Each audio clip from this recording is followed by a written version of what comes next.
بسم الله الرحمن الرحيم وإذ قال إبراهيم رب اجعل هذا بلدا آمنا وارزق أهله من الثمرات من آمن منهم بالله واليوم الآخر قال ومن كفر فأمتعه قليلا ثم أضطره إلى عذاب النار وبئس المصير وإذ يرفع إبراهيم القواعد من البيت وإسماعيل ربنا تقبل منا إنك أنت السميع العليم ربنا واجعلنا مسلمين لك ومن ذريتنا أمة مسلمة لك وأرنا مناسكنا وتب علينا إنك أنت التواب الرحيم ربنا وابعث فيهم رسولا منهم يتلو عليهم آياتك ويعلمهم الكتاب والحكمة ويزكيهم إنك أنت العزيز الحكيم۔ لفظی ترجمہ۔ وَإِذْ قَالَ ابراہیم، اور جب کہا ابراہیم علیہ السلام نے، رب اجعل ھذا، اے میرے رب بنا دے اس کو، بلدن آمنا، شہر امن والا، ورزق اہلہ، اور رزق دے اس کو باشندوں کو، من الثمراتی، پھلوں سے، من آمن منہم، جو کوئی ان میں سے ایمان لائے، باللہ والیوم الآخر، اللہ تبارک و تعالی اور آخرت کے دن پر، قال ومن کفر، فرمایا اللہ تبارک و تعالی نے، اور جس نے کفر کیا، فأمتعہ قلیلا، پس اس کو بھی فائدہ پہنچاؤں گا تھوڑا سا، ثم استرہ، پھر اس میں اس کو مجبور کر دوں گا، الی عذاب النار، دوزخ کے عذاب کی طرف، وبئس المصیر، اور وہ بہت برا ٹھکانہ ہے۔ وَإِذْ يَرْفَعُ ابراہیم، اور جب اٹھا رہے تھے حضرت ابراہیم علیہ السلام القواعد من البیت، بیت اللہ کی دیواریں، واسماعیل، اور اسماعیل علیہ السلام بھی، ربنا تقبل منا، اے ہمارے پروردگار قبول فرما ہم سے، انک انت السمیع العلیم، بے شک تو ہی سننے والا جاننے والا ہے۔ ربنا وجعلنا مسلمین لک، اے ہمارے رب اور بنا دے ہم دونوں کو فرما بردار اپنا، ومن ذریتنا، اور ہماری اولاد میں سے بھی، امت مسلمۃ لک، ایک امت جو فرما بردار ہو تیری، وارنا مناسکنا، اور دکھا ہم کو ہمارے احکام، وتب علینا، اور ہمارے اوپر رجوع فرما، انک انت التواب الرحیم، بے شک تو ہی ہے رجوع فرمانے والا مہربان۔ ربنا، اے ہمارے رب، وبعث فیہم، اور بھیج ان میں سے، رسولا منہم، ایک رسول انہی میں سے، یتلو علیہم آیاتک، جو تلاوت کرے ان پر تیری آیتیں، ویعلمہم الکتاب، اور تعلیم دے ان کو کتاب کی، والحکمت، اور دانائی کی، ویزکیہم، اور ان کو پاک کرے، انک انت العزیز الحکیم، بے شک تو ہی ہے زبردست حکمت والا۔ حضرت ابراہیم علیہ السلام کو اللہ تبارک و تعالیٰ نے حکم دیا کہ حضرت ہاجرہ اور حضرت اسماعیل علیہ السلام کو مکہ مکرمہ پہنچا دو۔ چنانچہ حضرت ابراہیم علیہ السلام نے حضرت ہاجرہ اور شیر خوار حضرت اسماعیل علیہ السلام کو مکہ مکرمہ پہنچا دیا، اور جہاں کعبۃ اللہ ہے اس کے سامنے ایک درخت تھا، اس کے نیچے بٹھا دیا، پانی کا ایک مشکیزہ اور تھوڑی سی کھجوریں بھی ان کو دے دی، اور ان کو پہلے یہ پروگرام بھی نہیں بتایا تھا کہ میں نے تمہیں وہاں پہنچا کر واپس آ جانا ہے۔ جب واپس جانے لگے تو فرمایا کہ تم ماں بیٹے نے یہیں رہنا ہے۔ حضرت حاجرہ علیہ السلام نے سوال کیا کہ آپ کہاں جا رہے؟ فرمایا کہ میں واپس شام جا رہا ہوں۔ کہنے لگے الامن تترکنا یا ابراہیم، اے ابراہیم ہمیں کس کے پاس چھوڑ کے جا رہے ہو؟ اس وقت وہاں نہ کوئی مکان تھا نہ کوئی انسان تھا۔ حضرت ابراہیم علیہ السلام آگے آگے جا رہے ہیں اور حضرت حاجرہ پیچھے پیچھے چل رہی ہے اور پوچھتی ہے ہمیں کس کے حوالے کر کے جا رہے ہو؟ جب جواب نہ ملا تو خود ہی کہا اللہ امرک بہذا، کہ آپ کو اللہ تبارک و تعالیٰ نے حکم دیا ہے ہمیں یہیں چھوڑنے کا۔ فرمایا، کہنے لگے اذا لا یضیعنا، تب وہ ہمیں ضائع نہیں کرے گا، فی امان اللہ، اللہ تبارک و تعالیٰ کی امان میں رہو۔ حضرت ابراہیم علیہ السلام تشریف لے گئے۔ چند دنوں میں وہ کھجوریں، پانی جو ان کے پاس تھا ختم ہو گیا، بھوک پیاس نے ستایا، صفا پہاڑی پر چڑھ کر ادھر ادھر دیکھا، کوئی انسان نظر نہ آیا۔ صفا اور مروہ کے درمیان جہاں پر سعی ہوتی ہے گہرائی تھی اور بارش کا پانی یہاں سے گزرتا تھا، اور اب اوپر چھت ڈال دی گئی ہے اور پانی اب بھی وہیں نیچے سے گزرتا ہے، کیونکہ متبادل راستے نہیں ہے۔ تو یہاں سے دوڑ کر مروا پر چڑھی، ادھر دیکھا ادھر دیکھا، وہاں بھی کوئی آدمی نظر نہ آیا۔ اس طرح 7 چکر لگائے، عجیب حالت تھی۔ دوڑ کر حضرت اسماعیل علیہ السلام کے پاس آتی، بچہ زندہ ہے بھی یا نہیں۔ حضرت اسماعیل علیہ السلام ایڑیاں رگڑتے رہے۔ حضرت اسماعیل علیہ السلام ایڑیاں رگڑ رہے تھے۔ غیبی آواز آئی، پریشان نہ ہو، فرمایا غیبی آواز دینے والے کچھ ہماری مدد بھی کر، زمزم کا چشمہ۔ اتنے میں حضرت جبرائیل علیہ السلام تشریف لائے۔ جہاں حضرت اسماعیل علیہ السلام ایڑیاں رگڑ رہے تھے وہاں پاؤں مارا تو اللہ تبارک و تعالیٰ نے آب زمزم کا چشمہ جاری فرما دیا۔ حضرت حاجرہ علیہ السلام نے حضرت اسماعیل علیہ السلام کو پانی پلایا، مشکیزہ بھرا، وہاں گڑھا بنا دیا تاکہ پانی جمع رہے۔ مکہ مکرمہ کی آبادی قبیلہ بنو جرہم وہاں سے گزرتا رہتا تھا، مگر پانی نہ ہونے کی وجہ سے وہاں ٹھہرتا نہیں تھا۔ تو اس دفعہ گزرے تو پانی دیکھ کر قریب ہوئے اور دیکھا کہ وہاں پر ایک عورت اور بچہ بھی ہے۔ ان سے پوچھا اگر ہمیں یہاں رہنے کی اجازت دے دو تو ہم بھی یہاں ٹھہر جائیں۔ انہوں نے رہنے کی اجازت دے دی۔ یہ قافلہ بڑا قافلہ تھا، ان میں بچے، بوڑھے، جوان، عورتیں بھی شامل تھے۔ بخاری شریف میں آتا ہے کہ تعلم العربی الاسماعیل، حضرت اسماعیل علیہ السلام نے عربی انہی سے سیکھی۔ ان سے پہلے ان کی کون سی زبان تھی تعین نہیں کر سکتے۔ عراق کی کردی زبان تھی، یہ اس سے ملتی جلتی کوئی اور زبان تھی۔ بہرحال حضرت ابراہیم علیہ السلام نے جب ماں بیٹے کو وہاں چھوڑا تو دعا کی، اس کا ذکر ہے۔ اللہ تبارک و تعالیٰ فرماتے ہیں کہ وَإِذْ قَالَ ابراہیم، اور جب کہا حضرت ابراہیم علیہ السلام نے رب اجعل ھذا، اے میرے رب بنا دے اس کو بلدن امینا، شہر امن والا، ورزق اہلہ، اور رزق دے اس کے باشندوں کو، من الثمرات، پھلوں سے، لیکن کن کو، من آمن منہم، جو کوئی ان میں سے ایمان لائے، باللہ والیوم الآخر، اللہ تبارک و تعالیٰ والآخرت کے دن پر۔ حضرت ابراہیم علیہ السلام کی امانت۔ حضرت ابراہیم علیہ السلام نے رزق کے ساتھ ایمان والوں کی تخصیص کیوں فرمائی؟ وجہ اس کی یہ ہے کہ گزشتہ درس میں یہ بیان ہو چکا ہے کہ جب اللہ تبارک و تعالی نے فرمایا کہ انی جاعلک للناس اماما، بے شک میں تجھے لوگوں کا امام اور پیشوا بنانے والا ہوں، تو حضرت ابراہیم علیہ السلام نے سوال کیا ومن ذریتی، اور میری اولاد میں سے بھی پیشوا بنانا، تو اللہ تبارک و تعالی نے فرمایا تھا کہ لا ینال احد الظالمین، کہ امامت کا عہدہ ظالموں کو نہیں پہنچتا۔ حضرت ابراہیم علیہ السلام کے خیال میں یہ بات آئی کہ جس طرح امامت کا عہدہ ظالموں کو نہیں مل سکتا، ہو سکتا ہے کہ رزق بھی ظالموں کو نہ ملے، اس لیے ایمان کی تخصیص کی، مگر اللہ تبارک و تعالی نے فرمایا رزق کا معاملہ جدا ہی ہے۔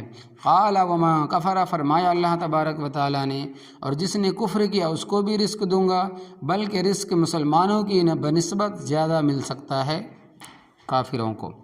فَأُمَتِّعُهُ قَلِيلًا، پس اس کو بھی فائدہ پہنچاؤں گا تھوڑا سا، یعنی چند دن، کیونکہ وہ دنیا میں کتنی دیر زندہ رہے گا، آخر مرنا تو ہے۔ دنیا میں جتنا بھی فائدہ مل جائے قلیل ہے۔ دنیا کی زندگی کے بارے میں حضرت نوح علیہ السلام کا فرمان مبارک۔ حضرت نوح علیہ السلام کی عمر مبارک بقول حضرت ابن عباس رضی اللہ عنہم کے 1400 سال تھی، 950 سال تو قوم کو تبلیغ کی نبوت ملنے سے پہلے بھی کچھ عمر تھی، اور طوفان نوح کے بعد کئی سو سال تک زندہ رہے۔ جب وفات کا وقت آیا تو کسی نے پوچھا کہ حضرت آپ دنیا میں بڑی دیر رہے، دنیا کو کس طرح دیکھا؟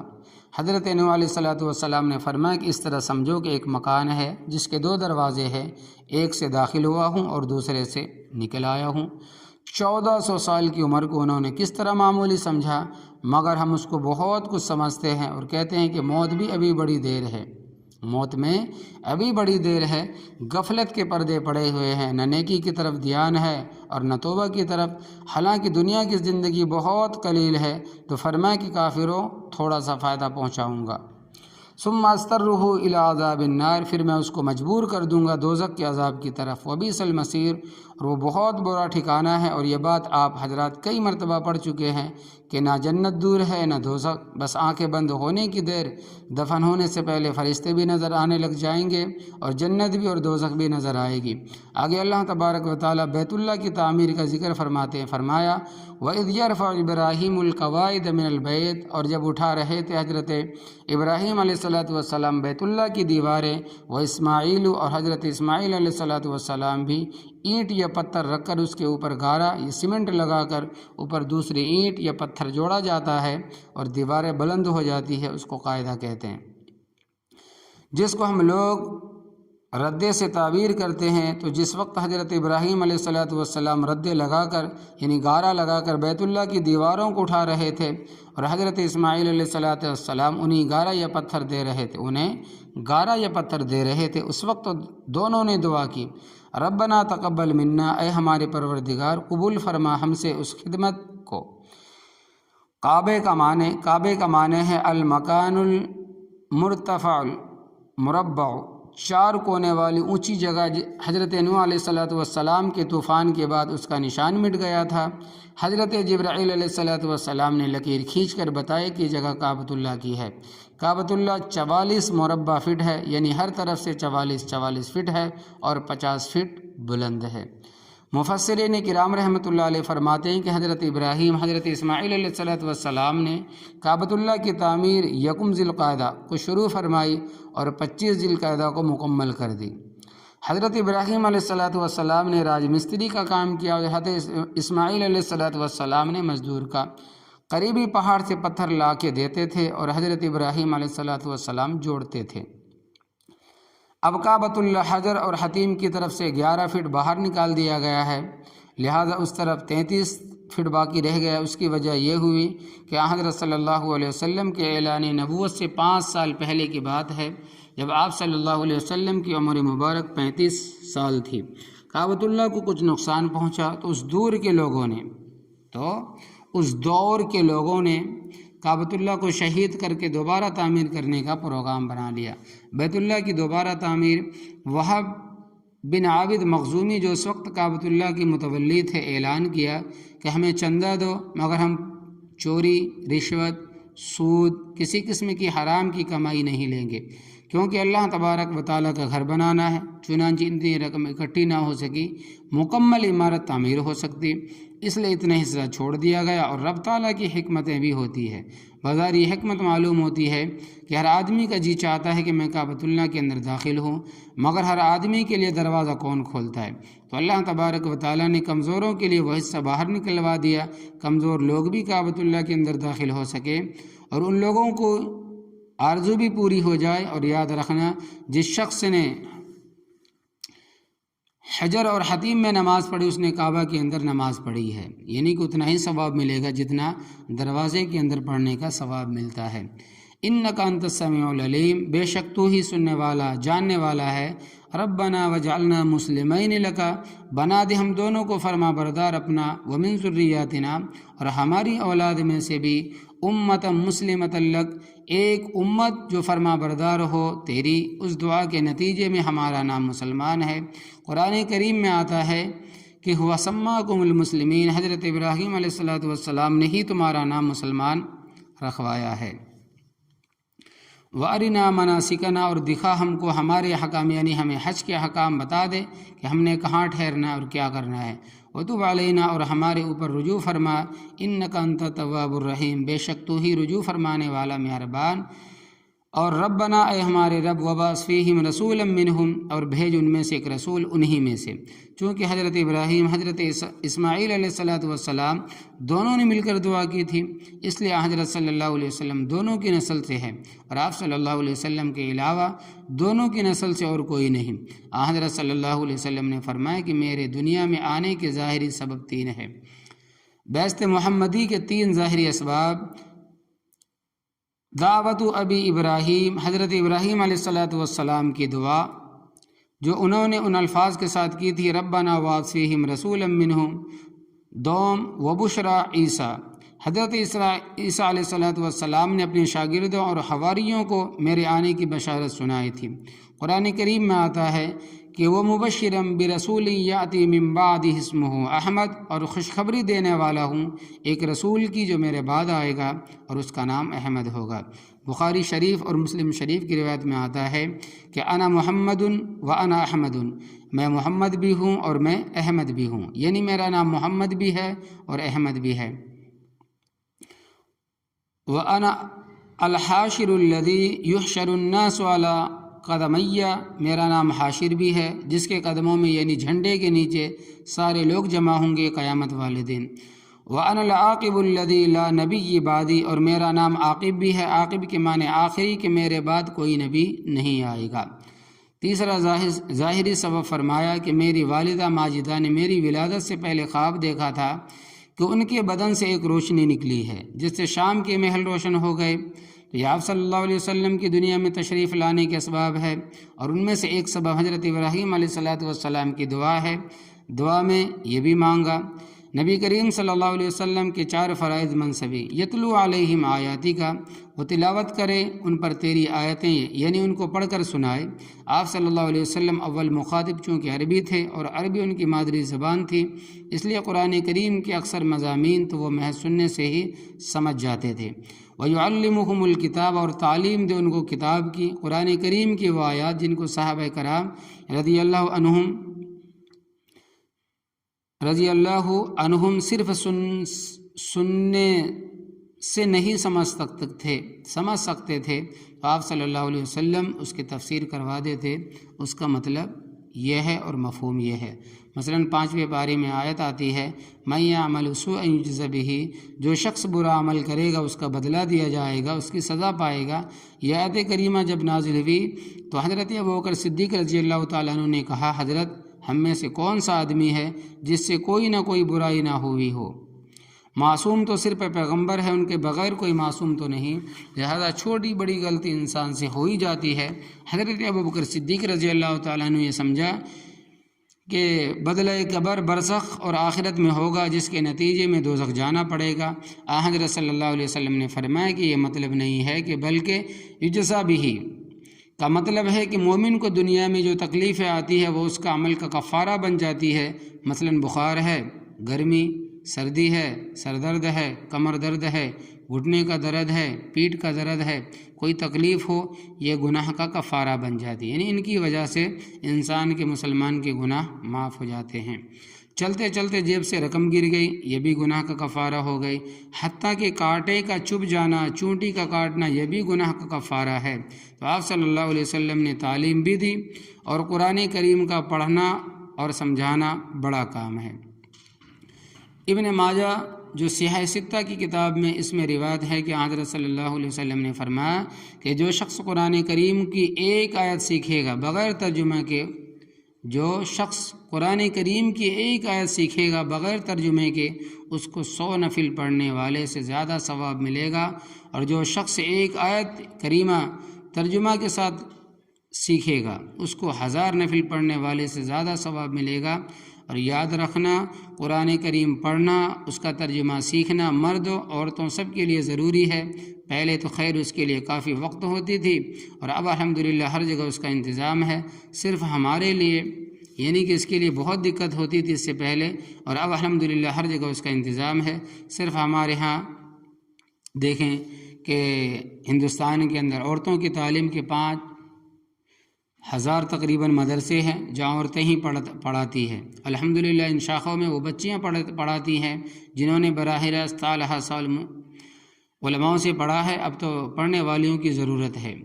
آپ صلی اللہ علیہ وسلم کا تیسرا کام والحکمہ، اور دانائی کی تعلیم دے، یعنی حدیث کے الفاظ بھی آپ نے بیان فرمائے اور معنی بھی سکھائے۔ ایک موقع پر آپ صلی اللہ علیہ وسلم نے فرمایا انسان کے بدن میں 360 جوڑ ہیں اور ہر جوڑ پر صدقہ لازم ہے۔ صحابہ کرام رضی اللہ عنہم اجمعین نے بڑے حیران ہوئے اور پوچھا، عرض کیا، حضرت من یطیق ذالک، کس کو اس کی طاقت ہے روزانہ 360 صدقہ کرے؟ فرمایا صدقہ شرعی کا مفہوم کیا ہے؟ تم نے صدقے کا معنی روپیہ دینا ہی سمجھا ہے، صرف یہ معنی نہیں بلکہ ایک دفعہ الحمدللہ کہا صدقہ ادا ہو گیا۔ سبحان اللہ کہا، صدقہ ادا ہو گیا، اللہ اکبر کہا، صدقہ ادا ہو گیا، لا الہ الا اللہ کہا، صدقہ ادا ہو گیا، وعلیکم السلام کہا، صدقہ ادا ہو گیا۔ بلکہ ایک دوسرے کو ملتے وقت خندہ پیشانی سے پیش آنا یہ بھی صدقہ ہے۔ راستے پر اینٹ پتھر پڑا ہوا ہو جو لوگوں کے لیے تکلیف کا باعث ہے، اس کو راستے سے ہٹا دینا یہ بھی صدقہ ہے۔ ناواقف کو راستہ بتا دینا یا اس کو منزل تک پہنچا دینا بھی صدقہ ہے۔ نفل نماز کی جماعت، ایک دفعہ درود شریف پڑھنے سے 10 نیکیاں بھی ملتی ہیں اور ایک صدقہ بھی ادا ہو گیا۔ اور اگر یہ چاہتے ہو کہ 360 صدقے ایک ہی کام میں آ جائیں تو وہ بھی ہے، چاشت کی نماز پڑھو، چاشت کی 2 رکعت پڑھو، اس میں 360 صدقے ہیں۔ اور نماز چاشت کے لیے مسجد میں جانا بھی ضروری نہیں، گھر میں پڑھ لو، دفتر میں، کارخانے میں، اپنی زمین میں، جہاں کہیں بھی پڑھ سکتے ہو۔ اور یہ اکیلے پڑھنی ہے، جماعت کے ساتھ نہیں، کیونکہ نفلی نماز کے لیے جماعت کا اہتمام کرنا بڑا گناہ ہے۔ یہ بات تمام فقہاء کرام رحمہ اللہ اجمعین نے لکھی ہے۔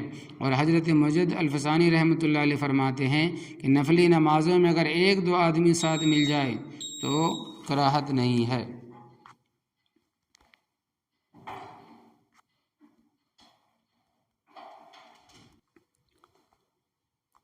اور حضرت مجد الفسانی رحمۃ اللہ علیہ فرماتے ہیں کہ نفلی نماز میں اگر 1-2 آدمی ساتھ مل جائے تو کراہت نہیں ہے، اور اگر تیسرا ساتھ مل گیا تو مکروہ تنزیہی ہے، اور چوتھا ساتھ مل گیا تو مکروہ تحریمی ہے، یعنی حرام ہے۔ مردوں کے متعلق یہ حکم، اور اب عورتوں نے یہ بدعت شروع کی ہے، صلاۃ التسبیح کے لیے اہتمام کرتی ہے، اس کے لیے باقاعدہ مسجدوں میں اعلان ہوتے ہیں، یہ تمام بدعت ہے۔ اور بدعت کا گناہ تو ہوتا ہے، ثواب نہیں ہوتا، کیونکہ بدعت سے دین کا نقشہ بگڑ جاتا ہے۔ اپنی جگہ تہجد پڑھو، اشراق پڑھو، صلاۃ التسبیح پڑھو، بڑی سعادت کی بات ہے، مگر اس کے لیے اہتمام کرنا بدعت ہے۔ اللہ تبارک و تعالی بدعت سے محفوظ فرمائے۔ تو خیر، صدقے کے متعلق بیان کر رہا تھا کہ صدقہ ضروری نہیں رقم اور جنس کی صورت میں ہی ہو سکتا ہے، بلکہ اللہ اللہ کرنے میں بھی صدقہ ہے۔ اور ایک اور بات بھی سمجھ لے کہ جاہلوں نے یہ سمجھ رکھا ہے کہ صدقہ کالی سری کا نام ہے، کالی سری دینے سے سب بلائیں ٹل جاتی ہے، یہ بالکل غلط بات ہے۔ یعنی کہ کالا بکرا، کالی سری کا مطلب کالا بکرا دینے سے سب بلائیں ٹل جاتی ہے۔ صدقے کا مفہوم ہے کہ غریب کی ضرورت پوری کرنا۔ غریب کو ضرورت ہے کپڑے کی، تم کالی سری، کالا بکرا، کالی مرغی اس کی جھولی میں ڈال دیتے ہو، وہ اس کا کیا کرے گا؟ اس کو جوتے کی ضرورت ہے، اس کے بچے پڑھتے ہیں، ان کو کتابوں کی ضرورت ہے، تو یہ ضرورت کالی سری، کالا بکرا یا پھر کالی مرغی سے تو پوری نہیں ہوگی۔ لہٰذا جو اس کی ضرورت ہے وہ اس کو دو، چاول کی اس کو ضرورت ہے وہ اس کو دو، کپڑے کی ضرورت ہے تو کپڑا لا کر دو، بلکہ بہتر یہ ہے کہ نقد رقم دے دو، اس کی جو ضرورت ہے وہ پوری کرے گا۔ حضرت صلی اللہ علیہ وسلم کا چوتھا کام تھا تزکیہ نفس، فرمایا وَيُزَكِّيهِمْ، اور ان کو پاک کرے۔ یقیناً تزکیہ یعنی دلوں کی صفائی تو رب کرتا ہے، آپ صلی اللہ علیہ وسلم اس کا ذریعہ تھے۔ آپ صلی اللہ علیہ وسلم کے اخلاق حسنہ اور تعلیم و تربیت سے لوگوں کے دل صاف ہو جاتے تھے۔ آپ صلی اللہ علیہ وسلم کو ہوتے ہوئے وظائف کرنے کی ضرورت نہیں تھی، مگر اب زنگ اتارنے کے لیے وظائف کرنے پڑتے ہیں۔ پیر کامل اپنے مریدوں کو اگر کوئی وظیفہ بتائے گا اور توجہ کے ساتھ پڑھے گا تو یقیناً اثر ہوگا۔ انک انت العزیز الحکیم، بے شک تو ہی ہے زبردست حکمت والا۔ تو یہ تھی حضرت ابراہیم علیہ السلام کی دعا جو اللہ تبارک و تعالی نے قبول فرمائی۔ اللہ تبارک و تعالی ہمیں بھی ان دعاؤں میں شامل عطا فرمائے، آمین یا رب العالمین۔